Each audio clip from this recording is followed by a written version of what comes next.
In this video, we will take a brief look at key points in writing a project budget to be submitted with a grant proposal. I will use examples from grants available through the NNLM Southeastern Atlantic region to illustrate some details, but of course we are not the only option out there for grant funding. If you apply for other grants, some of the details discussed here will be different.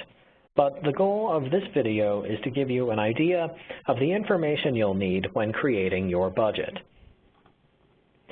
Every grant will have certain expenses that you are allowed to spend the grant money on.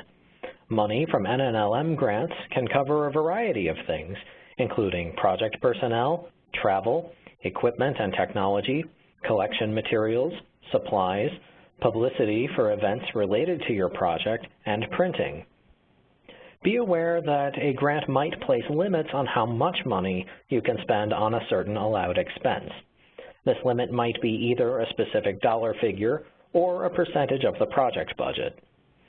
For example, NNLM grants allow you to buy collection materials, but you cannot spend more than 5% of your budget on them. When applying for a grant, study the allowed expenses carefully and make sure everything you're asking for is allowed by the grant. In the same way, all grants will have a list of expenses that are not allowed. For NNLM grants, these include food and furniture. In addition, giveaways and commemorative items like branded pens, tote bags, or other swag are not allowed. Review the allowed and excluded expenses carefully. If you're not sure which category an anticipated project expense would fall under, check with a contact person for the grant to find out. It's important to be as comprehensive as possible when creating your project budget, so consider what your indirect costs are likely to be. These are costs that are needed for your institution to operate and complete the project, but which aren't identifiable with a specific cost objective. Your institution might call this overhead, and when creating your budget, you usually give it as a percentage of your total grant and don't have to itemize it. Most larger institutions have an applied rate for indirect costs, and you can check with your business manager or CFO to figure out what that rate is. Be aware that some grants put a limit on the percentage of your budget that can go to indirect costs, and some grants exclude indirect costs altogether. When you're drafting a budget, it's important that the reviewers can tell what every item in the budget will be used for. Make sure your budget agrees with what you write about the project in your grant proposal's narrative. Include all resources that you will need to complete the project.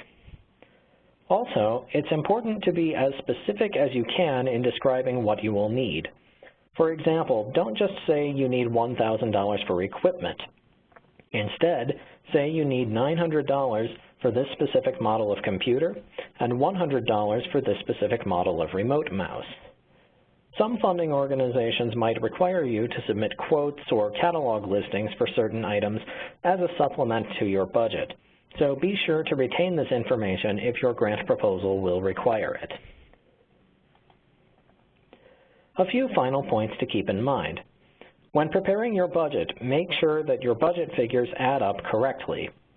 If the math isn't correct, it could confuse the reviewers about how much funding you are asking for. Second, ensure that your total budget is within the amount of funding available from the grant.